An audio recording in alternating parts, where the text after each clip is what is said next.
Marko, Juras here from Fair Realty.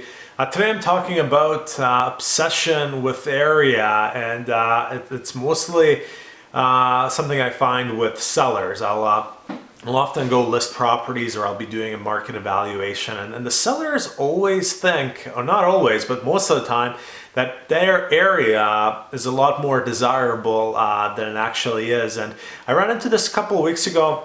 I was doing a market evaluation, and I noted that a seller, the area he was in, demand wasn't the strongest in that area, and he became quite defensive about it.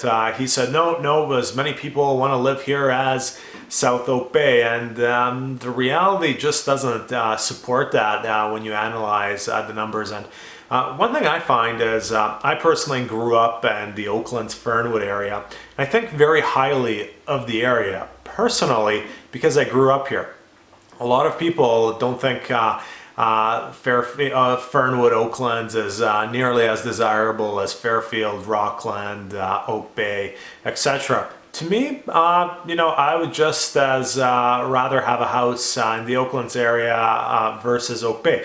But that's because I grew up in the area, and I think that's one thing that affects perception of areas. Is if you've grown up in an area or you've lived in a particular area for a very long time, you often think better of that area than what the public perception out there might be. So important thing is to kind of sometimes step back and analyze things based on concrete numbers in terms of listings, sales, months of inventory for that particular area, not your personal emotions in terms of how you feel about that area. That's it for this week. Marko, Juras, Fair Realty.